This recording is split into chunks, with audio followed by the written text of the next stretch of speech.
আমার এই 3 মাসের মধ্যে 2টা মোটর গেছে গা চুরে নিল। তে আমি হয়তো এখন কইতাছি যে আর প্রজেক্টই করবো না, আর আবাদই করবো না। তো মোটর চুরে নিলে ভরে তাহলে কি আবাদ করন যাব? মোটর একটা আসিল 25,000, আর এইবার কার্ডটা আসিল 30,000 টাকা দাম। সরকার আঙ্গরে এখন ভর্তুক দিক, নইলে আর আমরা আবাদ করবো না। আমরা সুর ধরে দেন আনহেরা বিল্ডিং হাজাইছি, মোটর আনছি, মোটর দিয়ে পানি হিসতেছি, অর্ধেক কাম না হইতে আমার মোটর চুরে নিছি। আমি কাম থকি থাকছিলাম, টাকা আসিল না, মোটর আনা হয়েছিলাম না। তারপর আমি মোটর আবার টেহা সংগ্রহ করে মোটর আনছি।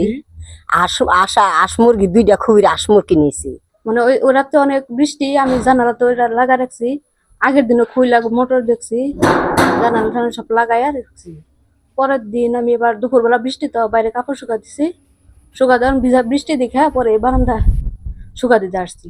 এখানে যখন আসছি গেটের সামনে আসলে পরে এদিকে চোখ গেছে আমার জানালার কাছে, গেলে পরে জানালা খোলা, ওই গ্রিল কাটা দিকে আমার সন্দেহ হলো যে এরকম কাটা থাকবো কে। পরে আমি ঘর থেকে চাবি নিয়ে এসে দরজা খুলছি, ওদিকে পাইপ কাটা, মোটর নাই। আমরা এটা সুব্যবস্থা চাই, আমরা মোটর চাই এলাকায়, মানে এরকম আর না হয়, মানুষ বলার সাহস পায় না। আমাদের এলাকায় না, আমি একা থাকি এই বাড়িতে, এই ঘরটা নিচে রাতে বেলা ভয়ে ভয়ে থাকি, নিরাপত্তা চাই।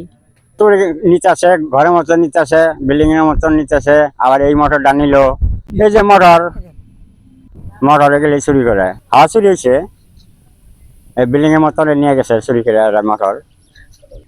সারা রাত বোরা কইছে, সারা রাতের মধ্যে মনে করেন যে মানুষ ময়দানে বাইরে হয়। এই পানি দেখতে নিল সব বৃষ্টির পানি। ওদিন মনে করেন সারা রাত বোরাত ফুটবল খেলা হয়েছে ওদিন। তা আমরা মনে করেন যে খেলা টেলা দেখে আইতের 12টা পর্যন্ত এনো আমি মোটর দিকে যাই তাকাতে খুশি। মনে করেন পরের দিন সকাল আসছি, আইসা দিই যে এনো মোটর নাই। মনে করেন যে বিভিন্ন জায়গায় নিয়ে আমার নিয়ে তথ্য করছে, কোনো জায়গায় অনুসন্ধান করতে পারিনি।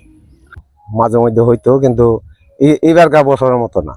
সাম্প্রতিককালে সরিষাবাড়ি জোনাল অফিসের আওতাধীন কিছু এলাকায় ট্রান্সফরমার চুরি হচ্ছে।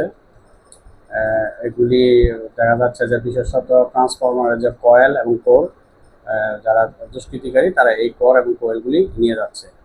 তো এই ধরনের অভিযোগ পাচ্ছি, আমরা পাওয়ার সাথে সাথে আমরা এইগুলি এফআইআর করি, থানায় এফআইআর করা আছে আমাদের। এই বিষয়ে একটা গণসচেতনতা বৃদ্ধি করতে আমাদের, কারণ আমাদের এখানে প্রায় 4,500 ট্রান্সফরমার আছে। এই ট্রান্সফরমারগুলি আসলে যদি মানে স্থানীয় ভিত্তিক একটা মানে পাহারার ব্যবস্থা করা যায়, তাহলে মনে হয় আমরা এই চুরি হাত থেকে আমরা এই ট্রান্সফরমারগুলিকে রক্ষা করতে পারবো। তো আমি গ্রাহকদেরকে অনুরোধ করবো, সিজন শেষ হওয়ার পর যদি আপনাদের প্রয়োজন না হয়, আপনার ট্রান্সফরমার নামানোর জন্য আবেদন করবেন। আমরা ট্রান্সফরমারগুলি নামায় আপনাদের বাড়িতে নিরাপদ জায়গায় রেখে দেবেন।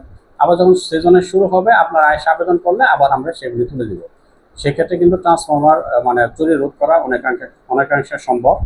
বিশেষ করে দেখা যাচ্ছে যে ওই যে ক্ষেতের মাঝখান থেকে, যেখানে মানুষের বিচরণ কম, সেখান থেকে ট্রান্সফরমার চুরি হয়।